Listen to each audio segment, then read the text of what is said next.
Awit tungkol sa ubasan. Ikalimang kabanata. Aawit ako para sa aking minamahal, tungkol sa kanyang ubasan. May ubasan ang aking minamahal sa burol na mataba ang lupa. Inararo niya ito, inalisan ng mga bato at tinamna ng mga piling ubas. Nagtayo siya ng isang bantayang tore sa ubasang ito, at nagpagawa ng pigaan ng ubas sa bato.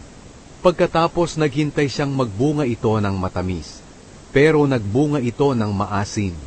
Kaya ito ang sinabi ng may-ari ng ubasan, "Kayong mga mamamayan ng Jerusalem at Huda, hatulan niyo ako at ang aking ubasan. Ano pa ang nakalimutan kong gawin sa ubasan ko? Matamis na bunga ang inaasahan ko, pero nang pitasin ko ito ay maasim. Sasabihin ko sa inyo ang gagawin ko sa ubasan ko. Aalisin ko ang mga nakapaligid na halaman na nagsisilbing bakod ng ubasan, at wawasakin ko ang pader nito, para kainin at apak-apakan ng mga hayop ang mga tanim na ubas. Pababayaan ko na lang ito at hindi na aasikasuhin. Hindi ko na rin ito puputulan ng mga sanga o bubungkalin. Hahayaan ko na lang ito na mabaon sa mga damo at mga halamang may tinik. At uutusan ko ang mga ulap na huwag itong patakan ng ulan. Ang ubasan ng Panginoong makapangyarihan na kanyang inalagaan at magbibigay sana sa kanya ng kaligayahan ay ang Israel at Huda. Umasa siyang paiirali nila ang katarungan, pero pumatay sila. Umasa siyang paiirali nila ang katuwiran, pero pang-aapi ang ginawa nila. Ang kasamaang ginawa ng mga tao. Nakakaawa kayong mga nagpaparami ng mga bahay at nagpapalawak ng inyong mga lupain hanggang sa wala ng lugar ang iba, at kayo na lang ang nakatira sa lupain ito.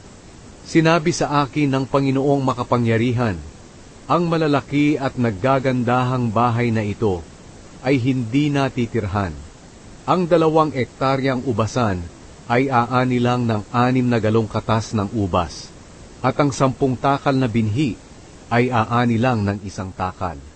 Nakakaawa kayong maaagang bumangon para magsimulang mag-inuman at naglalasing hanggang gabi. May mga banda pa kayo at mga alak sa inyong mga handaan, pero hindi ninyo pinapansin ang ginagawa ng Panginoon.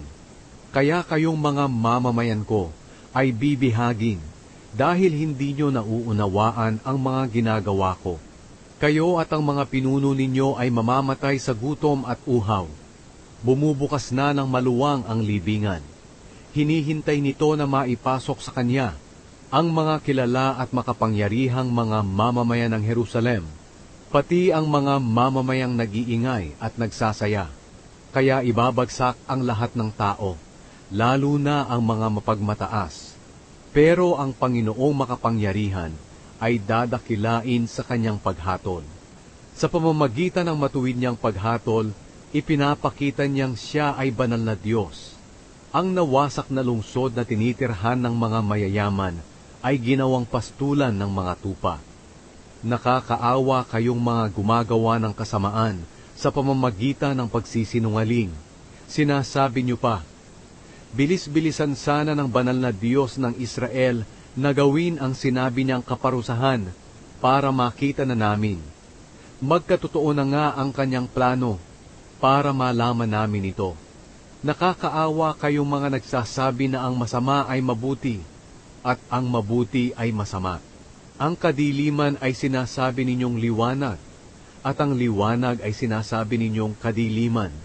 Ang mapait ay sinasabi ninyong matamis at ang matamis ay sinasabi ninyong mapait.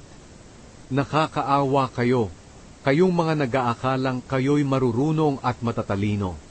Nakakaawa kayo, kayong malakas uminom ng alak at bihasa sa pagtitimpla nito. Pinakakawalan ninyo ang may mga kasalanan dahil sa suhol, pero hindi ninyo binibigyan ng katarungan ang mga walang kasalanan. Kaya matutulad kayo sa dayami o tuyong damo na masusunog ng apoy. Matutulad din kayo sa tanim na ang mga ugat ay nabulok, o sa bulaklak na tinangay ng hangin na parang alikabok. Dahil itinakwil ninyo ang kautusan ng Panginoong makapangyarihan, ang banal na Diyos ng Israel. Kaya dahil sa matinding galit ng Panginoon sa inyo, na kanyang mga mamamayan, parurusahan niya kayo. Mayayanig ang mga bundok at kakalat sa mga lansangan ang inyong mga bangkay na parang mga basura. Pero hindi pa mapapawi ang galit ng Panginoon. Nakahanda pa rin siyang magparusa sa inyo. Sesenyasan niya ang mga bansa sa malayo. Sisipulan niya ang mga nakatira sa pinakamalayong bahagi ng mundo. At agad silang darating para salakayin kayo. Ni isa man sa kanila ay hindi mapapagod o madadapa. At wala ring aantukin o matutulog.